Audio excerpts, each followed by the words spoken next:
Hello, and thank you for standing by. My name is Regina, and I will be your conference operator today. At this time, I would like to welcome everyone to the New York Community Bancorp, Inc. Fourth Quarter 2023 Earnings Conference Call. All lines have been placed on mute to prevent any background noise. After the speaker's remarks, there will be a question-and-answer session. If you'd like to ask a question during that time, simply press star, then the number 1 on your telephone keypad. If you'd like to withdraw your question, press star 1 again.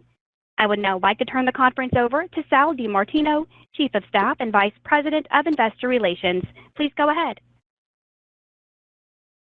Thank you, Regina, and good morning, everyone. Thank you all for joining the management team of New York Community Bancorp for today's conference call.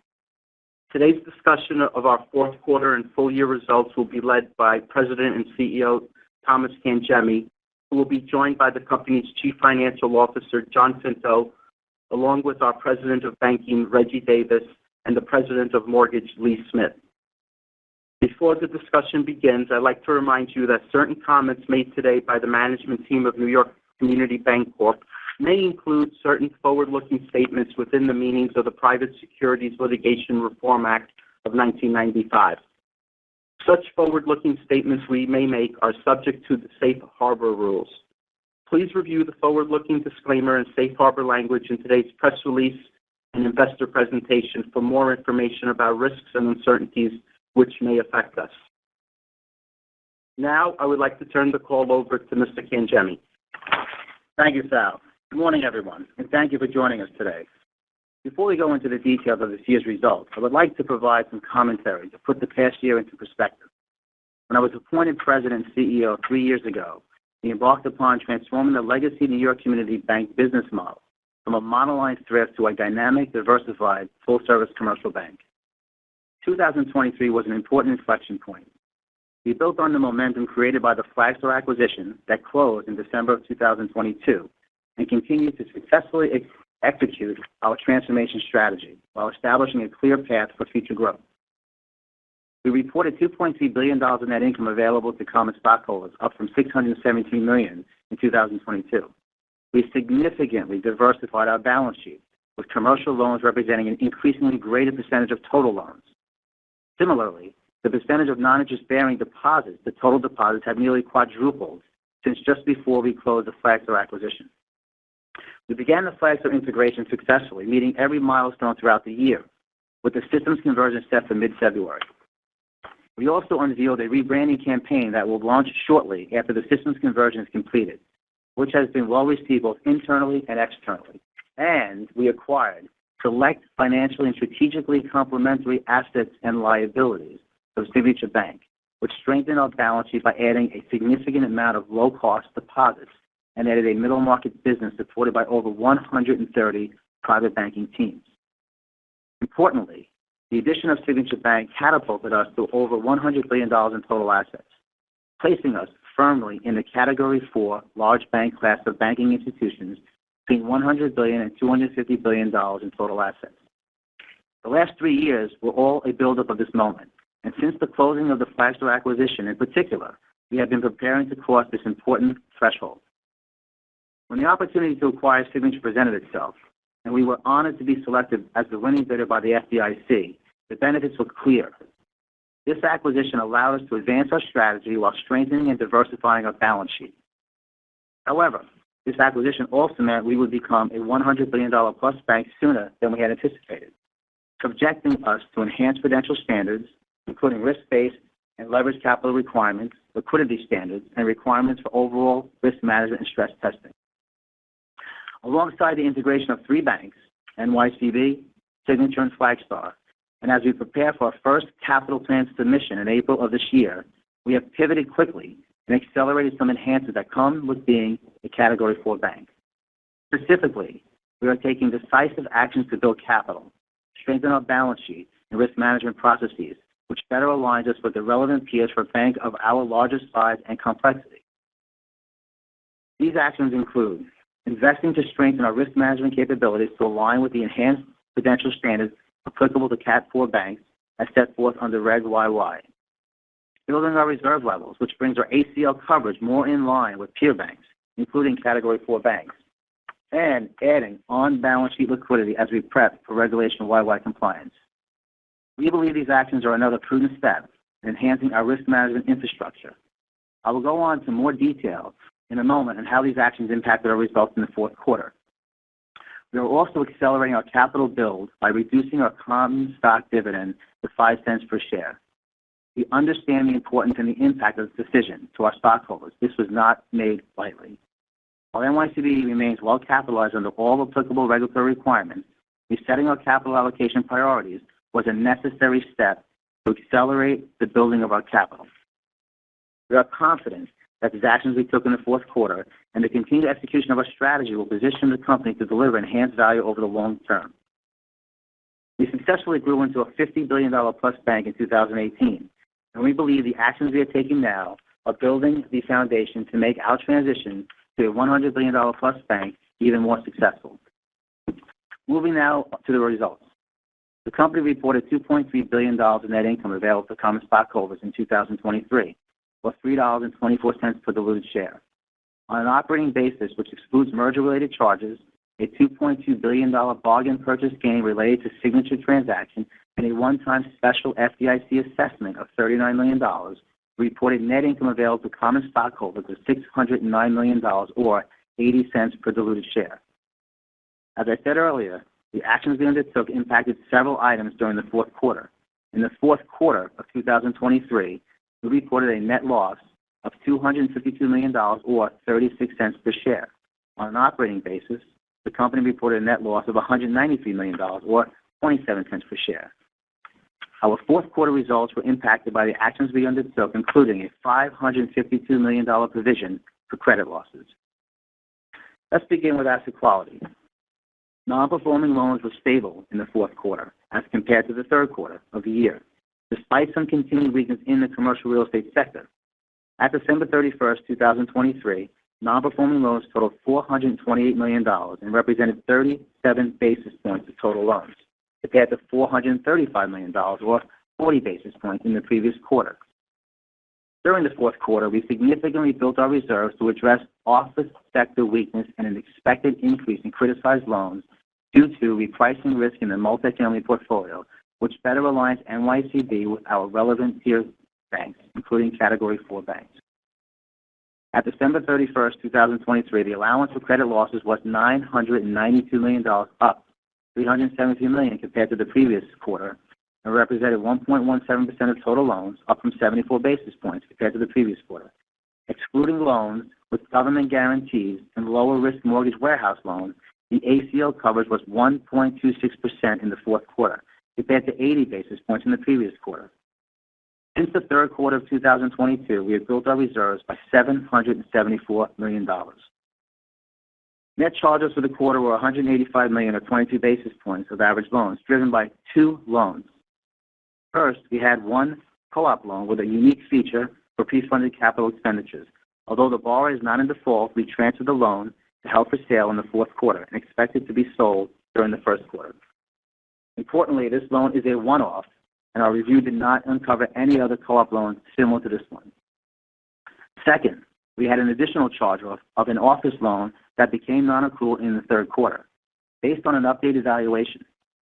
This loan was more than we originally expected, and we responded by recalibrating our qualitative factors in the office portfolio to address the issue and increase the ACL coverage on the office portfolio.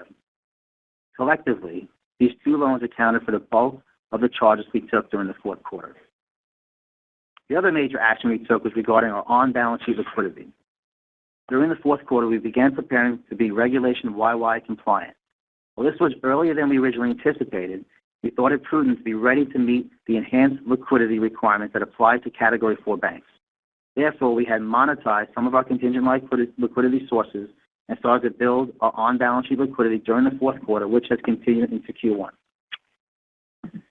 We realize that this will negatively impact our net interest margin in the short term, but it is essential that we, as a newly minted $100 billion bank, prudently manage our liquidity. Moving next to net interest margin. The fourth quarter net interest margin came in at 282, down 45 basis points compared to the third quarter. This was 18 basis points lower than our guide of down 27 basis points. The 18 basis points variance to the guidance was largely due to actions related to increase our on-balance sheet liquidity and higher deposit costs. On the lending front, total loans held for investments were up $624 million, or 3% annualized, compared to the third quarter of 2023, to $84.6 billion. Most of the growth occurred in the C&I portfolio, partially offset by a decline in multifamily, while the rest of the CRE portfolio remained unchanged. At December 31st, 2023, total commercial loans represented 46% of total loans, while multifamily loans represented 44% of total loans, representing significant diversification from a year ago.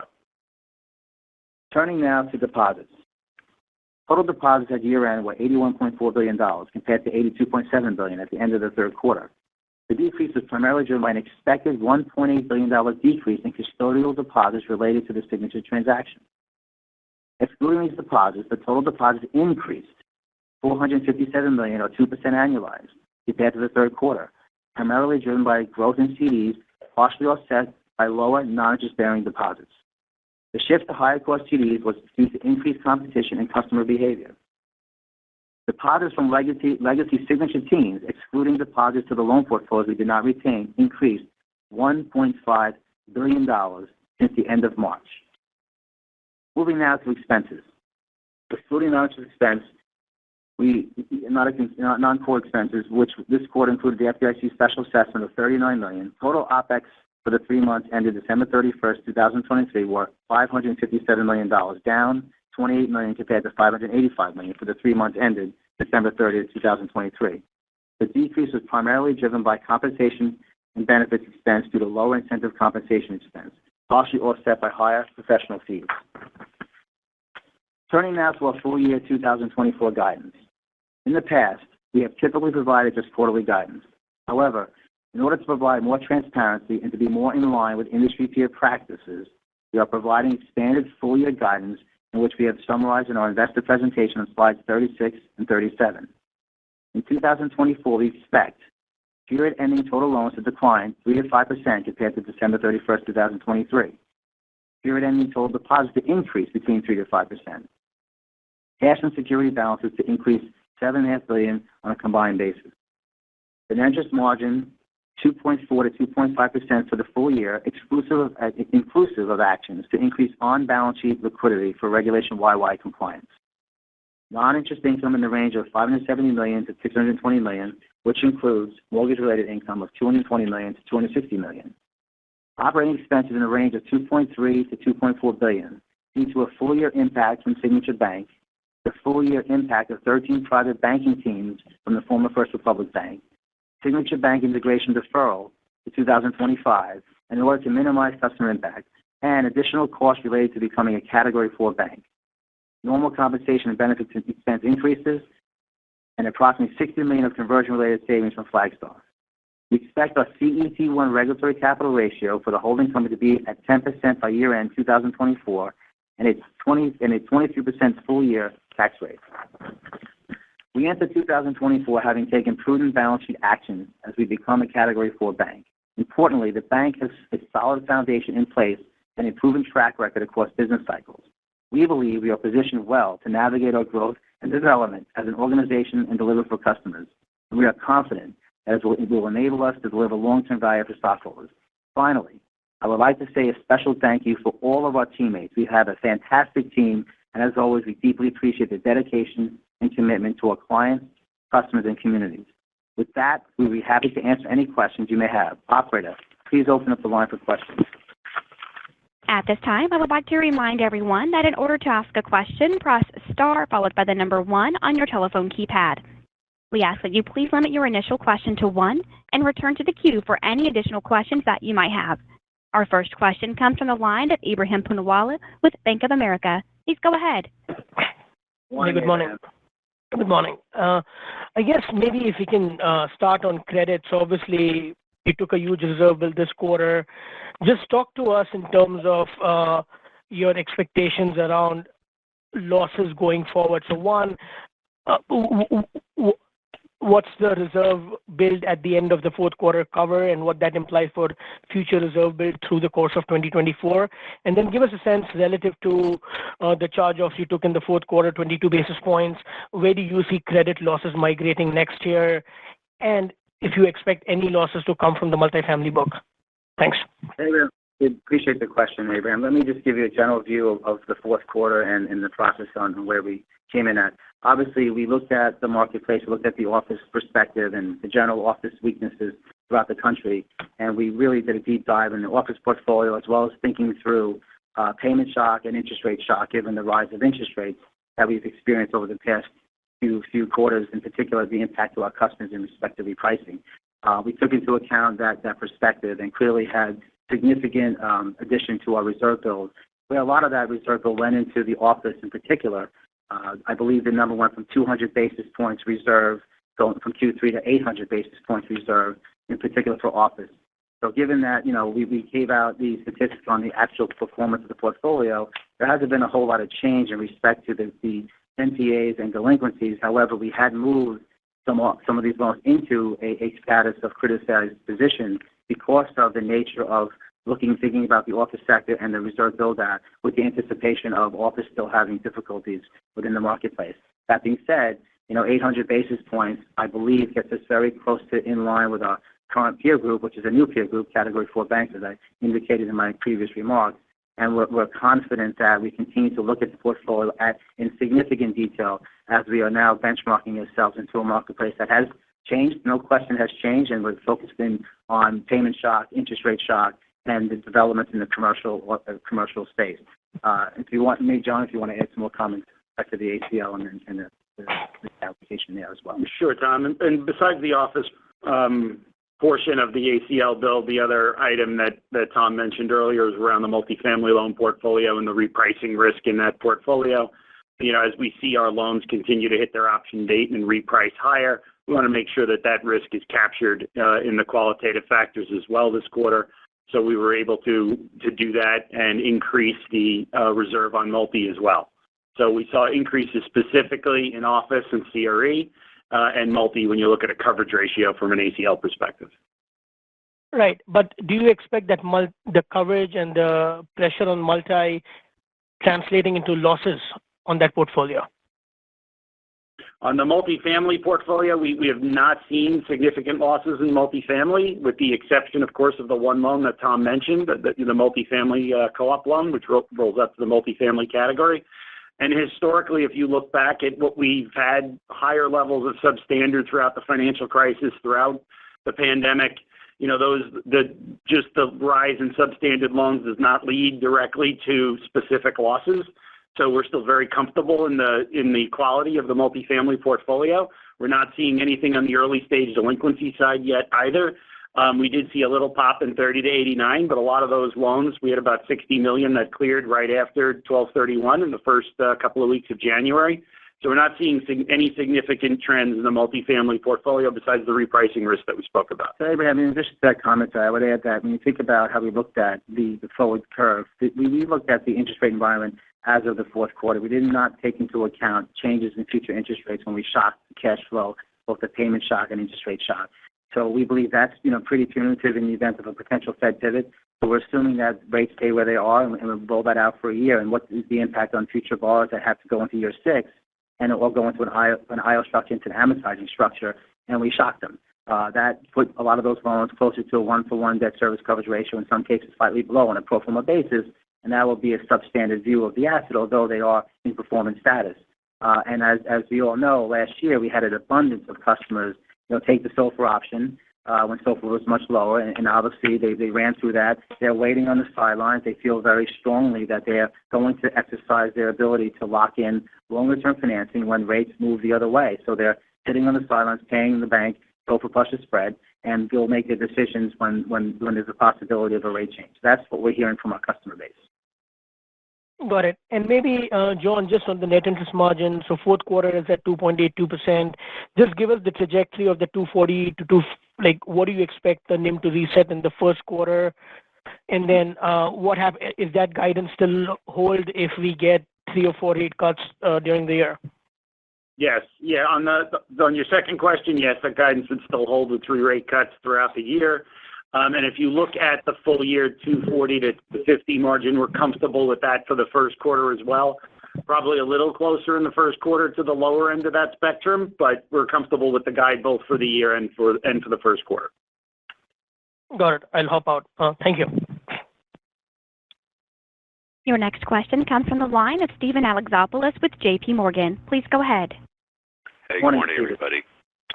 So I want to follow up on net interest income. So you guys gave us most of the components for the 2024 guide without net interest income. You'll probably notice your stock trading at $7 pre-market, which I think is a 20 or 25-year low. And it's because all of us are running the math on earning asset levels, applying the NIM guide, and you get earnings that are down like 40% if you do that. Is that what you guys are guiding to for 2024? So the guide we gave, when you look at net interest margin, you see where the loans come down, and with deposits increasing, that is not exactly where, the totals we're seeing from down 40%. I'm not quite sure exactly how you came up with that number, but you got to look at some of the security builds as well, and the cash on the balance sheet. So when you put all that together, from a earnings perspective, that sounds much lower than what we would have anticipated that you'd be coming out with. Stephen, it's Tom. I would also add to John's commentary that we are solving for Reg YY. It's significant. It's a substantial cash build in the billions of dollars. I think our guide has an additional $7.5 billion on top of 12/31 numbers for 2024, and that's going to really impact until that we right-size our position on liquidity where we need to be as a Category 4 bank, have a negative impact on the margin in the short term. Over the long term, we hope to normalize our cash positions as we right-size our businesses and focus on relationship lending where deposit base comes from the relationship and looking at lines of businesses that are deposit-rich, not deposit-starved. That's the journey as we go into this Category 4 peer group, and clearly this is impacting 24 for sure. Yeah, and there will be pressure, no doubt, as we transition from loans to lower yielding securities or cash. So yeah, that absolutely you'll see in that guide on the net interest margin. That's the transition that's going to happen in 24, and then we'll see that start to change as we can continue to grow the portfolio in 25 and beyond. And I would also add, Stephen, is that clearly we haven't seen any activity in multifamily CRE, so it's been about a 90% reduction in activity and originations. There are no real property activities happening right now, so we have a relatively low coupon on the book and billions of dollars that have the possibility of moving either into a higher coupon and or off our balance sheet as we focus on relationship deposit lending. And that's clearly the focus as we focus our commercial bank efforts to focus on, doing commercial lending, but more importantly, reallocating our resources to businesses and lines of businesses that have a unique return perspective as a commercial bank, full service commercial bank. So it's prudent to expect that a lot of these larger relationships that we have that are not depository relationships will end up gravitating off the balance sheet, probably to the government over time as rates reset themselves, and we have the ability to move on those low coupons off balance sheet as we right-size our position as a full-service commercial bank. So if I put together everything you guys just said, but why not just give us what you think net interest income will be in 2024 so we're not all guessing and maybe your stock won't trade down to $7? Like, John, why don't you just tell us what you might be wrong, because you said basically we did. We just took earning assets, we applied your margin, and we said, okay, this is where NII is. Fall it out with the other midpoints, and it's down substantially. You're saying it's not that, but you just cut the dividend. Maybe you do your shareholders a favor and tell us, what do you think NII will be in 2024? You know better than we do because you know what was impacted fully in the quarter. There's certain actions you took which didn't fully impact the quarter. So why not just give us the color? So why not just give us the number and make life easy? Yeah, absolutely. When we looked at your stock at a 25-year low, I can't imagine you're happy with this. So unless you want, I don't know why you wouldn't take this opportunity to level set expectations. Look, Stephen, we're very focused, but that the market will truly understand the strategy going forward. We're in a Category 4 bank strategy. We were well positioned in the closing of Flagstar at the end of last year, and an opportunity came up to acquire Signature Bank. We took advantage of that opportunity. We're very grateful to have the FDIC approve that transaction, and we're in a different perspective when it comes to our peer group. These necessary steps need to happen in respect to right-sizing ourselves in our new category peers. And clearly, going forward, We're focusing on building the bank, and the market will reset itself when it understands the strategy. We appreciate your commentary on guide. We felt it was prudent for us to give some guidance for the full year. As you know, Stephen, you've been covering us for a long time. We're always giving quarterly guide. We wanted to expand that. But as John indicated, a lot of this is significant cash balances at a slight negative carry that's impacting the drag on the margin. And as we reset ourselves into the future, we believe that the market will truly understand the expectations of our Category 4 expectations, both the capital build, which is, driven off the dividend adjustment, along with the guidance that we have, which is, we feel, something that we felt more transparent as going out a full year, not just a quarter, to show where our CET1 expectations will be at the end of 2024. And more importantly, right-size ourselves for the future as we build out our new Category 4 expectations. Yep. In our new Got it. Okay. Thanks for taking my questions. Thank you, Stephen. Your next question comes from the line of Dave Rochester with Compass Point. Please go ahead. Good morning, Dave. Hey, good morning, guys. Just one on the expense side. Where do you guys anticipate finishing the year roughly, just on a quarterly basis? I know you had talked about being elevated in the first part of the year as you go through your integrations. And if you could talk about, sorry if I missed it, but the updated timing on the Signature integration, that'd be great. Yeah, so the updated timing, we pushed the Signature integration into 2025 just to ensure we have minimal customer impact. And, make sure that we've gone through the Flagstar integration process that we're still on track for here in February, get through that integration. So that's why you'll see a little bit less of a cost save in 2024. So your run rate at the end of 2024 will be a little bit higher. Yes, we've guided that the first quarter is typically a higher quarter for us, especially in compensation and benefits, and as well as the systems conversion will happen in February. So you will see the first quarter be the higher quarter.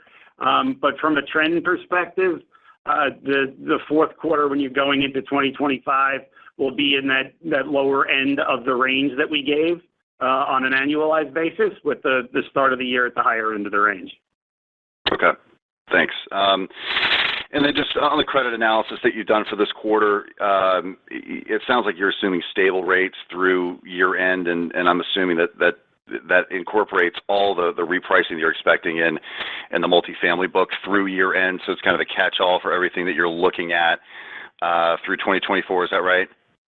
Dave, I want to be clear on that. We did a deep dive in the Q4, and we assumed rates that are at the current level in Q4. We did not anticipate the forward curve adjusting downward. So we took that into account when we looked at the ACL to establish the risk in respect to repricing. I believe we have about $3 billion, John, it's still $3 billion coming due to reprice in 2024. Multifamily, 3.4. So when you take that into account as far as what that impacts, these loans are going from a very low coupon to the market. Will customers decide to lock in a fixed rate versus keep the floating rate as they make the decision? Last year, 80%, or maybe more like 90%, were taking SOFR options. At the beginning of, I'd say towards the tail end of 23, it was more like 75%, and some of them were grabbing the fixed rate option. So it's more compelling for them to take a fixed rate option now, but the rate is still high compared to the current coupon that they're coming out of. I will tell you with the specificity, customers are waiting on the sidelines. There's not a lot of activity. I indicated that 90% reduction in the business. People are on the sidelines. They're expecting that rates will move in the back half of 24, and they'll make their long-term decisions in the next round of refinancing. And as I indicated very clearly, we anticipate to focus on relationship deposit lending. So in the event we have a non-relationship loan coming at a 3% coupon coming off the book, they'll probably end up in the government unless they want to be a full-service commercial bank client with the bank. That will gravitate our concentration of multifamily down significantly, assuming that they're not going to be a full-service relationship with the company. That is the strategy going forward. It's going to be relationship lending, and clearly we have an opportunity to take a very low coupon off the portfolio, assuming there's a shift in customer sentiment to lock in their next round of financing, which many of our customers are focusing in the second half of 24. So with your bumped up classified loan balance, that assumes all the repricing that you're expecting for this year, and where you see those debt service coverage ratios going based on the rates that you're seeing today. Is that right? Yes. That's not on the forward curve. That's at the fourth quarter. And those two options, the fixed option is still 250 over 5, and then the SOFR is 250 over the SOFR. Is that right? Those two repricing options.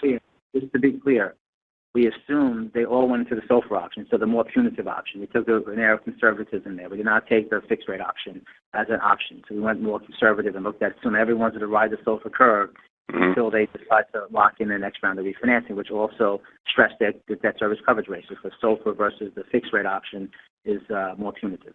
And more recently, they've been going into the fixed rate option, right? Because that's the least punitive option. The activity has been very, very slow, but what we indicated probably towards the back end of the fourth quarter of last year, more like 25% of them are locking in some fixed rate terms, but it's still a high percentage of them willing to roll SOFR with the expectation rates are going to be projected to go low in 24. Got it. And where's the multifamily reserve now? How much of that provision went into the multifamily book versus the office book? You already gave the office piece.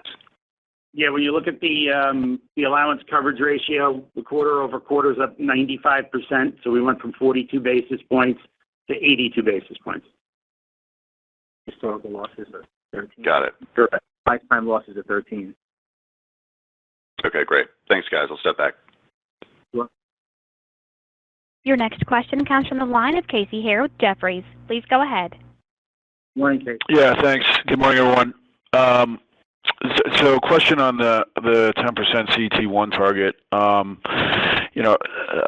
kind of reiterate what Steve was talking about with the PPNR guide relative to consensus. And I'm coming out at like 875 for next year, which, I know you guys are talking about the balance sheet, loans down, so you get some deleveraging on the risk-weighted asset front. But it's basically to get to that 10%, that 90 bips of CET1 build, provision's going to have to be de minimis by my math.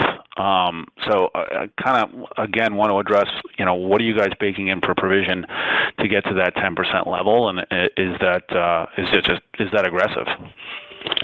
Yeah, I mean, if you look at the provision that we took in the fourth quarter, we're expecting that covers the emerging risks and the portfolio that we have currently. As you know, through CECL, external factors, changes in the portfolio, macroeconomic changes is going to impact what our provision is going forward.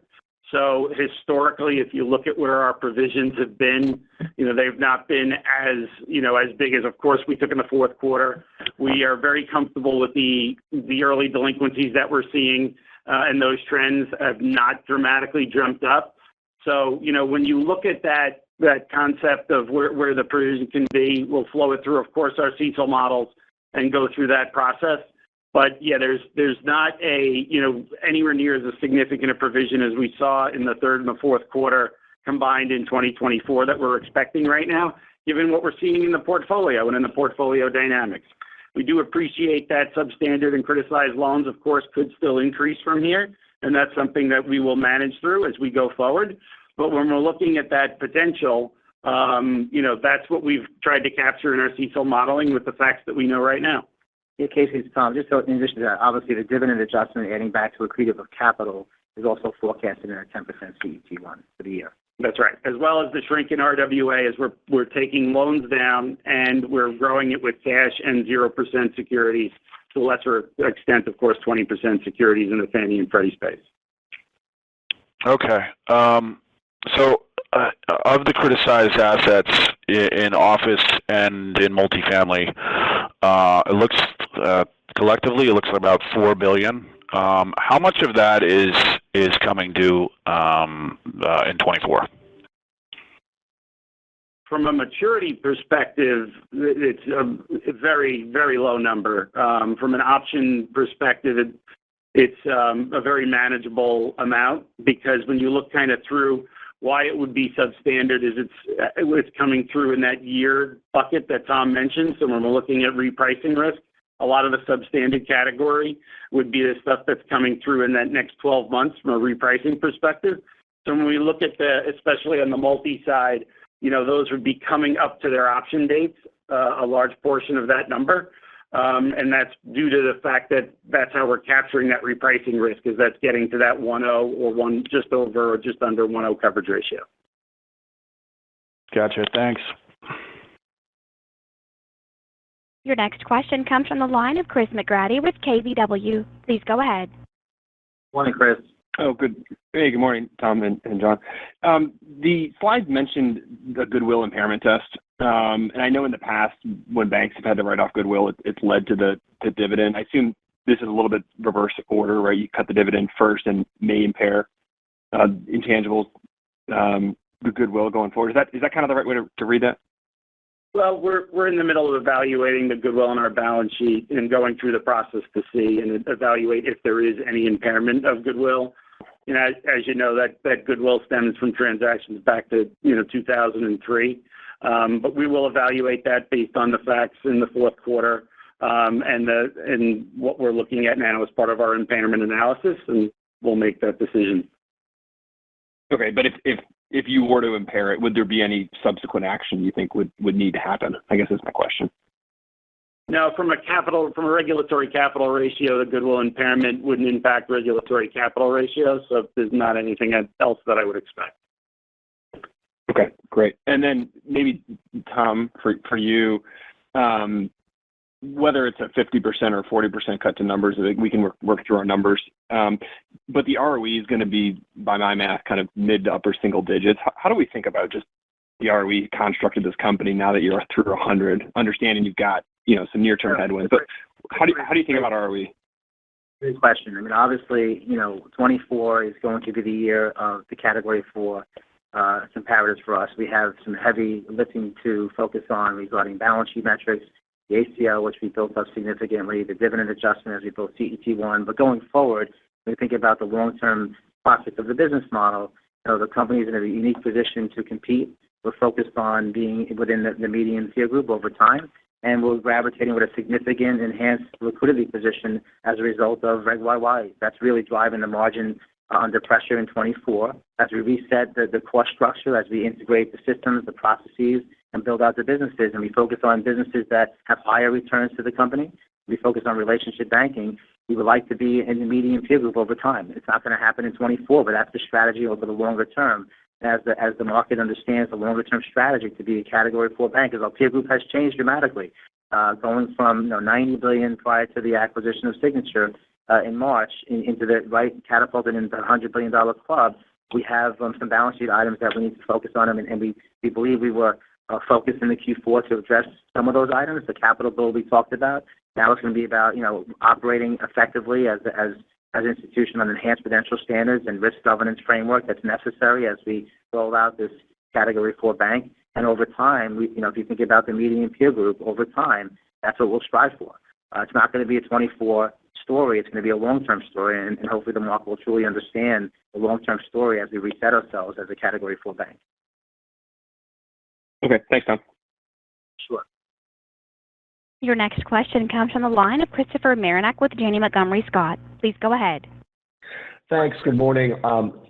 John, I know you talked a little bit about the migration of criticized assets. What are your thoughts what has to happen on those? And again, what didn't you recognize that could go wrong from here? So when you look at the migration, a lot of it'll do partially to interest rates. So depending on what happens to the 5-year part of the curve, that can change dramatically the trajectory of especially the multifamily book. We're seeing the loans that hit their option date, take that floating rate option. That is not the typical spot that these borrowers want to be. So depending on what happens with rates, we can see some movement pretty quickly in that portfolio from a paying off perspective, or just the re-rating of that portfolio. As rates start to drop and the payment shock gets less and less, and we start to see more and more information on 23 financials and how the cash flows and the net operating income is coming on, that'll start the trend of, getting these closer and closer to out of the criticized buckets. That's kind of the thought process we're looking at. Is it's dependent on interest rates and where they're headed. Given the trend we're starting to see now, we're hoping that that's abated, and we could see less of that repricing risk on the customers. I just want to reiterate the magnitude of what we've seen historically with the customers that running in place, we were doing $8 billion a year in net originations as a company, and we ran in place. The growth was in mid-single digits net loan growth, and when we were standalone NYCB franchise focusing on multifamily lending. Last year, our originations, like I indicated, down 90%. We did about $100 million versus a very small number, $800 million. $800 million. So that's a significant drop of activity. If things were to really focus on the next round of refinancing and locking in your longer-term funding scenario as a client, they're on the sidelines, and they're going to focus on what's the next 5 to 10-year financing deal they'll tend to look at. And we feel very strongly that many customers are focusing on back half of 24 to make that longer-term decision, with the expectation that the Fed is in a position to pivot, which will have a position on our customers to take advantage of long-term financing. Right now, if they lock in a fixed-rate coupon, it's more attractive than a SOFR option. Many customers still choose the SOFR option as they looking to make those decisions as we go into the back half of 24. We talked about the $3 billion coming due. Last year, most of those loans are SOFR. We see a little bit of a shift to fixed rate. At the same time, there's a significant appetite by the agencies to take these types of loans.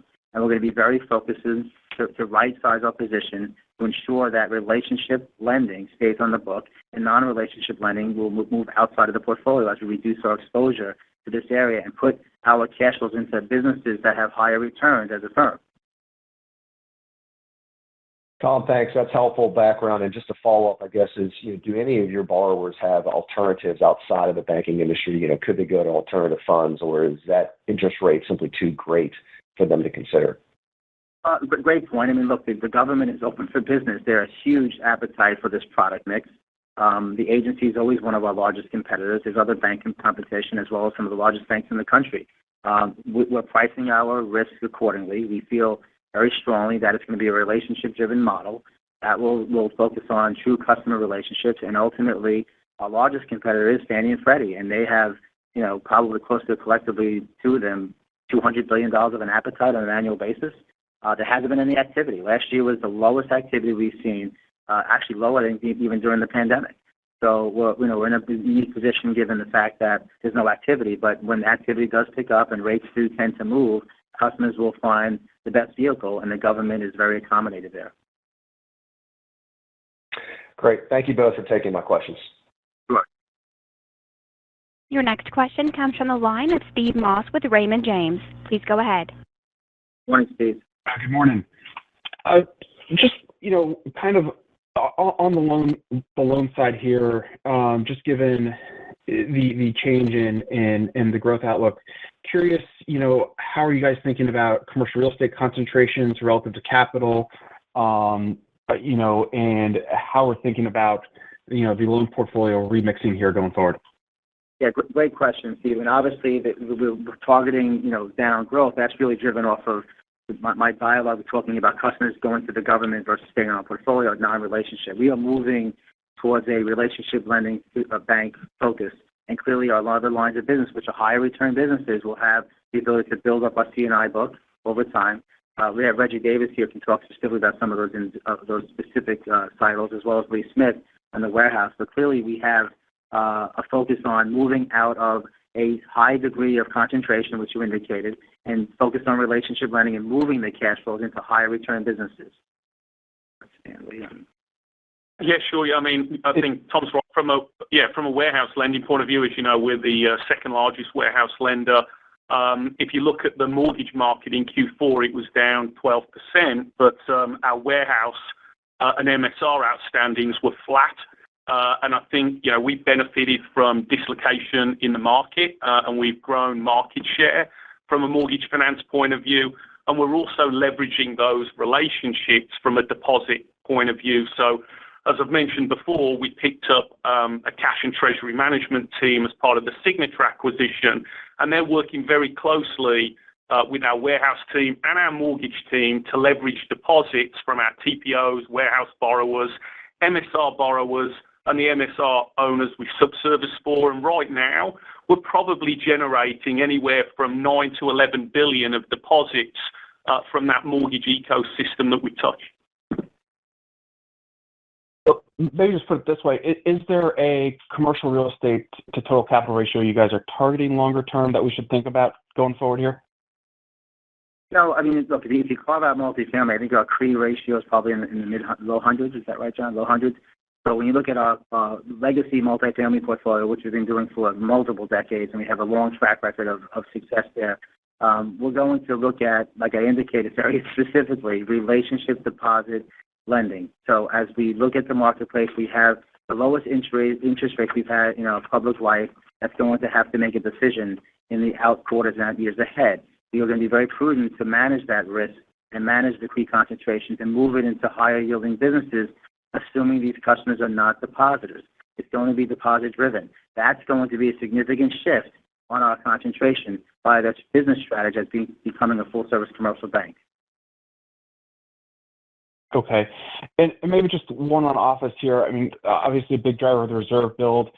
As you guys stress test that portfolio, do we think about this as a true up of the office reserve allocation, or should we expect further reserve builds off this level? So, we did a really, as Tom mentioned earlier, a really deep dive on the office portfolio and really took into account some of the more recent appraisals we're seeing and what we're seeing in that sector, and really tried to capture that risk in that portfolio. So the 800% coverage, the 800 basis points of coverage that we have there, we're comfortable with right now. We still have two loans that are the same loans we talked about in the third quarter that are sitting in non-accrual. We haven't seen any other significant trends from a delinquency perspective yet in that portfolio. So we're comfortable with where we are now. We'll continue to revisit it, of course, as we get additional appraisals in for properties that have been rated, that have been criticized.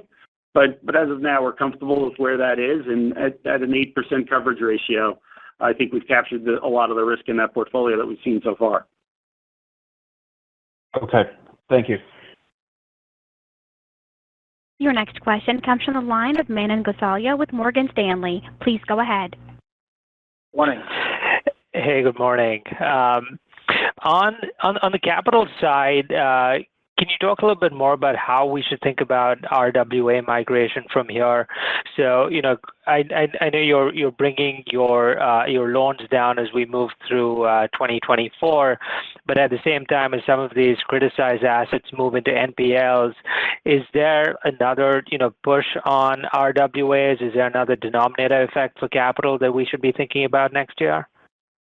Yeah, I mean, if non-accruals do increase, then yeah, we will go to 150% from an RWA perspective. But the big benefit that we're seeing from an RWA reduction is the actual loan portfolio reducing, because the additions on the asset side in cash and securities, as we mentioned earlier, are at 0%. When we're looking at cash, of course, Ginnie securities at 0, and to a much lesser extent, some Fannie and Freddie's at 20. So that's the major items in the RWA walk, as you mentioned. It's the offset between any changes that we're estimating in non-accrual compared to that more significant loan decline and RWA decline from the loan portfolio, since there's no pickup on the security side there. Got it. And then on the percentage of book that you've scrubbed here at current valuations, there haven't been many transactions. There hasn't been much price discovery. So how hard do you think you've hit valuations here as you build reserves in that multifamily as well as the office book? In the office book, I mean, we've looked at not only some transactions, as you mentioned, there's not a lot in the marketplace, but we have looked at the actual appraisals that we're getting and looking at the percentage change peak to trough and what those appraisals are, and using that from a qualitative perspective to add to our office reserves. On the multifamily portfolio, as we mentioned, we took rates where they are now, took the more punitive structure that the option loans could turn into, which is the SOFR plus 250, and hit that along with any potential amortization that could come in place. So we really think we hit the portfolio from a repricing perspective on the multi side, especially for those loans coming over the next 12 months. Got it. Thank you. Your next question comes from the line of David Smith with Autonomous Research. Please go ahead. Morning, David. Good morning. Do the actions you're taking to tighten up from a regulatory perspective affect the pace of the private banking build-out at all, or the earnbacks you're expecting there? So obviously, we are highly regulated and we're focused on enhanced prudential standards. But in respect to Signature and the teams that we've built, they're doing a phenomenal job, as indicated in my prepared remarks. they've had a great year. They really had stability for March. We're very excited about the stability. And more importantly, they had growth, $1.5 billion net growth. And the teams are geared up. The First Republic teams started onboarding and focusing on, relationship and white glove service. Reggie Davis, if you want to expand on some of the initiatives that we have working with the teams, want to expand upon that as well. Yeah, and I actually want to speak more to the banking group because the private bank consists of the legacy First Republic teams and legacy Signature teams, but we're now under one envelope. So I kind of want to talk about the success and some of the progress that we've made in 2023. We've essentially taken 4 distinct teams and created one highly focused banking organization. And as Tom mentioned earlier, we created a single brand, and we launched that brand internally in mid-year. And that's something the teams have really rallied around. And I think the brand represents the current capabilities and future aspirations of the combined company. We've also completed a restructuring of the banking group in total. So the new structure has some synergies, quite frankly, between the 4 legacy institutions, taking advantage of each other's strengths. And part of creating that new structure was reducing the number of client coverage models from 10 to 3.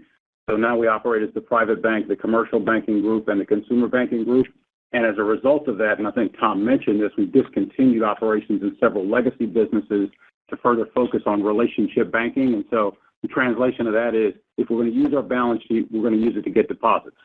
And so we also combined 2 separate branch teams from legacy Flagstar and NYCB under one leadership structure. We've introduced common routines, common client engagement models, common tools across the entire network. And we've also accelerated onto a common platform with common AI tools across the entire branch network. We've also combined our retail investment business into one platform, one structure under one leader. And then we've also combined our wealth management organization with a clear mandate around teaming up with both the commercial bank and the private bank for greater relationship experience. And so the legacy First Republic teams and Signature teams are under one leader, and together they comprise the private banking group. And, as Tom said, their performance has really been stellar this year. They've recaptured all of the deposits that we lost in March and April timeframe, which is about $1.5 billion, $1.6 billion. In addition, the DDA portion of that book has been rock solid at $11 billion. And that's essentially unchanged because that represents the operating accounts that are very much reflective of the relationship nature of those deposits. And then also our retail bank only lost 3% of the deposits in March and April timeframe. And quite frankly, we've captured all of that back as well. So those 2 businesses, the private bank and the retail bank, are deposit engines for the company. And I might add, from a Signature perspective, we haven't lost any teams. And the addition of the Signature book has actually helped us from a mix perspective in our deposit book. It shifted it from a 39% pre-Signature to 25% CDs, which is actually more in line with our peers. So we feel really good. Our deposits actually grew up 5% quarter over quarter, and that's has a lot to do with the growth embedded in our retail bank and in the legacy Signature book. And we expect that to continue, quite frankly. We're starting to see more and more momentum and more success as those teams are part of our larger organization. So all good news stories. Okay, so not looking to really take your foot off the gas there yet? I think the reality is it's deposit. We have a great opportunity with some experienced bankers that are welcomed here, and the energy, as Reggie indicated, and that long-winded answer, which is a lot of positive momentum. There's a lot of positive momentum. The conversion's happening in a few weeks from now. We're excited about that. One platform, one bank, one brand. But what's exciting about it is that they're focusing on their white glove service of what they do. It's not really a lending model here. This is about deposit opportunity to service the client, and specifically in the middle market position. Okay, and then on capital, do you view the 10% target at the end of this year to be an ending point, or would you be looking to ultimately get your capital ratios higher? Ultimately, as we think about capital, we were very clear in our public announcement this morning, and along with our views, is that we want to be within the peer group. We have a new peer group that we have to attain to, and that's clearly the focus here. So as we gravitate to that double-digit CET1, the dividend adjustment plus what we'll call a conservative view of guidance in respect to our balance sheet will generate, increasing capital quarter over quarter with the expectation over time to be within the peer group. That's the plan over the long term. Clearly we have a long history of strong payment and dividend. We have to go through the capital planning process. This is our first submission under the Reg Y with the Fed. That's going to happen in April, and we want to prepare for that accordingly. Thank you. You're welcome. Your next question comes from the line of Brody Preston with UBS. Please go ahead. Morning, Brody. Hey, good morning. I wanted just to ask, within the deposit book, how much of the increase in CDs was brokered CDs this quarter, and then the uptick in the wholesale borrowings, I'm assuming that's all FHLB. What's the remaining capacity that you have for FHLB borrowings at this point?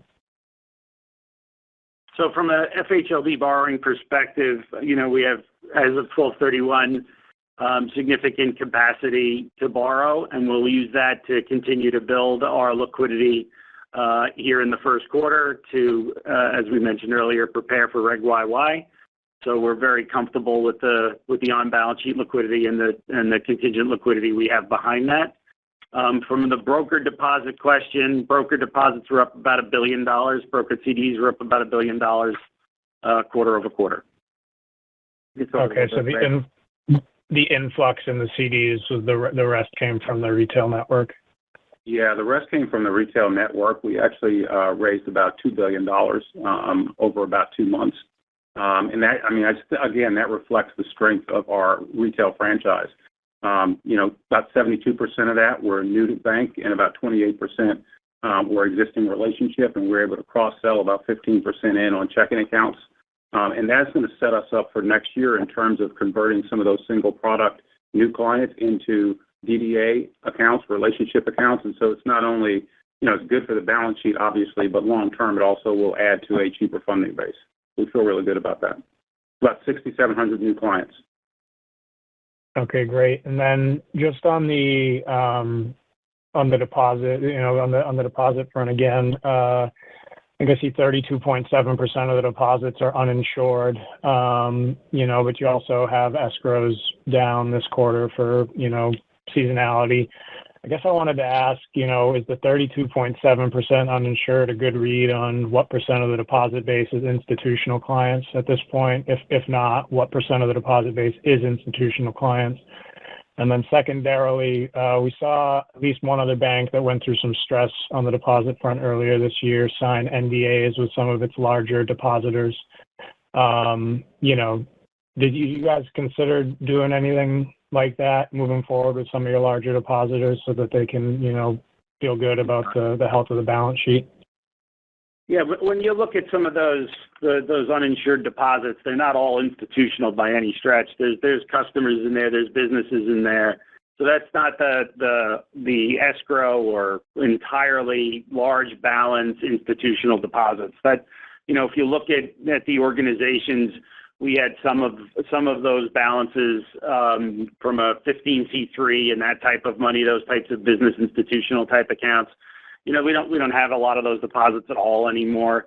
That deposit base that's uninsured is primarily business type deposits and operating accounts, and there's a lot of DDA in there as well. Got it. Thank you, guys. Your next question comes from the line of Matthew Breese with Stephens. Please go ahead. Hey, good morning. Morning. Hey, so understanding some of the actions to take in this quarter to course correct as over $100 billion bank versus some of your similar sized peers, are there additional capital-related actions to be considered apart from CET1? So I'm looking at total risk-based capital, 11.8%. Your peers are at 13.5%. Should we be considering any sort of need for additional sub-debt to kind of get you to that peer range? And if so, when? So Matt, I do appreciate the question. I will tell you that between forward guide along with the dividend adjustment and our targets for CET1, we're focusing on that specific area in respect to building capital. Obviously, we're waiting for the new rules on Basel III that will come out and it will apply to us as a Category 4 bank over time. But no question, the adjustment on our distribution to shareholders, along with building out the business and running a run rate based on our guidance, is where we're focused on the capital build. So clearly, that's going to put us, slightly below the peer group, but with the expectation of building capital over time and accreting capital going forward. Okay. And again, understanding that this quarter you took some actions to course correct, could you give us some balance sheet mix targets once you're done in terms of cash to assets, securities to assets? So where you would like to be and by when? Yeah, well, the main issue and thought process that we're talking through with this quarter on balance sheet liquidity is just preparing for Reg YY. So if you look at where we were at 12/31 at 18%, with the peers at 25, we're gonna be in that range. We'll be above 18, so we're gonna get to that 22-23% range and get closer and closer to peers. You know, as you know, our securities portfolio has historically been very small on a percentage basis to total assets, and that securities portfolio is really the main liquidity buffer that we need to keep in place here going forward. So that's why when we look at that portfolio, it'll be significantly skewed towards 0 and 20% risk-weighted assets, high-quality liquid assets, in order to ensure that we can meet our on-balance sheet liquidity demands and regulations. So I'd say that will be, you know, much closer to that 25% range of our peers over time, and we'll get there in the first and the second quarter. And when you measure security, are we talking securities assets or total assets? Because I'm looking at 9% total securities. Assets. Okay, so 9% securities assets today, that's going to near triple by next quarter? No, you got to add cash in there as well, right? So I'm looking at cash and securities as a combined basis as a percentage of total assets, right? And that's how we manage. That's how we manage on balance sheet liquidity. Normally, that'll be more in the securities portfolio. You know, given the build up here, it's starting in cash, and over time, we'll be putting that out in the securities portfolio. I think it's fair to say that the guide has most of these assets sitting in liquidity in the form of cash. Correct. Which is, and you assume that the lion's share of whatever you need to do here will be completed by the end of the first quarter. It's not going to drag out throughout the whole year. That's right. That is correct. Okay. And then go back to the CRE concentration. So when you look at the CRE concentrations versus peers, is it still appropriate to exclude multifamily given the repricing risk? And do the regulators look at it that way? I know for decade after decade, rent-regulated multifamily has been virtually risk-free, but post-2019, the rent law changes is a new paradigm. In the release, in your commentary, you're discussing repricing and credit risk here. It feels like the CRE concentration, including multifamily, is the right one to look at, with all due respect. It's a fair point. As you know, we're not going to speak specifically on regulatory conversations, but clearly, you know, we understand our business very well. We also have a focus on looking at CRE concentration as a much lesser number as we focus on relationship banking. That is the mission of the new Flagstar. We are going to bank customers that have deposits at the bank and their full relationship deposits. We have an opportunity here to significantly take advantage of market conditions and reduce our concentration, putting into higher yielding loans, higher margin businesses over time, with a focus on relationship deposit lending. That is a meaningful statement as we have no activity in the marketplace. If you go back to history, when we were doing $8-9 billion a year in originations, we were running flat at 4 to 5% at best to stay flat. So when the market does react to changes in interest rates and customers look for refinancing, we have a golden opportunity here to take low-yielding coupons off the book, reduce our concentration materially here, and move that into high-yielding assets, and obviously focus on our liquidity expectations. Because, you know, having a lower compensating balance to the asset is not the focus of the new Flagstar. It's going to be well balanced towards relationship deposit lending. That is the focus of the institution on a combined basis going forward. And we think that given the activity last year, as I indicated, was 90% down, there's no activity in the market. Although the customer activity that we speak to, they're waiting on the sidelines. And they're going to react when they feel confident the next 5 to 10 years of financing costs. Now, some might indicate they're taking fixed rate loans. Some are going to the agency now, but the agency has a huge appetite. And when the customer feels prudent that it's time to lock in the next 5 to 10 years of financing, they will make that decision. And we will work with our customers for balance sheet purposes. And if it's not a true customer relationship, that will be a significant reduction of our CRE concentration. Over time, I mean, there's a lot of peer comp going on this quarter. Over time, does CRE concentration need to get to peer levels? Look, I mean, it's a huge business model of ours. We have a great track. We have great customers. They have lots of relationships on the deposit side, so we're obviously uniquely different. That's who we are, and that goes back to our roots. But ultimately, we're a new company. We're a commercial bank evolving from a monoline thrift. We're excited about the lines of businesses that we have. We're excited about the opportunity of mortgage and the ecosystem. We're excited what Reggie Davis is doing with his lines of businesses. And we have choices. And it's going to be based on a return on equity model, which is very different in history, where it was driven off of a monoline business, which was multifamily CRE. So we're going to reallocate those resources, take advantage of market conditions, and work with our customers.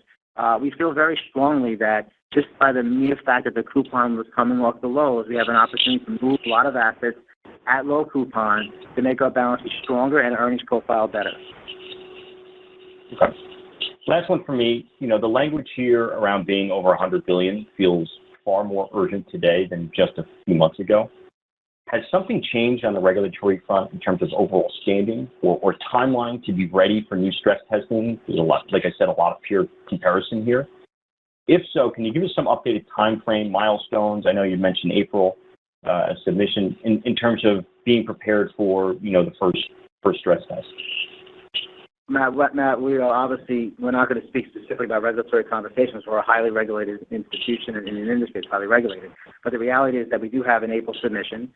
We've adjusted our capital position significantly, as well as our ACL. Those are big steps as we forecast our submission to the Reg Y. That's an important milestone. As John indicated, we're doing significant work on Reg YY for on-balance liquidity. We catapulted into the $100 billion club post-liquidity crisis in March. We were preparing for that last year to cross over organically, and an opportunity came, and we thought it was a great opportunity for building out the conversion from a thrift model to a commercial bank model, and we are in a unique benchmark now. We're in a different category. There's 8 of us that we benchmark to, and we want to get those ratios, in line to a group that makes sense going forward as we run our business. And I think the market will understand what's in front of us. But more importantly, as we build new Flagstar, we're excited with the team and the energy as they gravitate to here to come, be part of this new team. We've made significant changes on the risk side, significant changes on bringing people in-house as a larger institution. That's the journey that we're focusing on here. So it is fluid given the situation in respect to the timing, because it came, a little bit unexpected in March of last year as we opted to be able to come in and buy Signature Bank through receivership, and now we have to make sure that we're in place to be honorable of the fact that we are a Category 4 bank, and that's our regulatory obligations. I'll leave it there. Thanks for taking my questions. Appreciate it. Your next question comes from the line of Bernard Bonjavicki with Deutsche Bank. Please go ahead. Morning. Hi. Good morning. So with the sales of the CRE multifamily loans from Signature held at FAC now completed, how does that impact the expenses from the loss sharing and then the fees, some of that loan administration income that you had, and how we think about that for 24? Yeah, so if you look at those transactions that hit the marketplace, we expect that those loans will transfer off our servicing platform this quarter entirely. So we will see some loan servicing income, a little less than we saw in the fourth quarter. We'll see some of that come in the first quarter. That's within the guide that we gave. And then from a cost save perspective, that's some of that information once we get through the Flagstar integration. Some of those cost saves are in that the non-interest expense walk that we put together in the slide deck. So that's included in that number.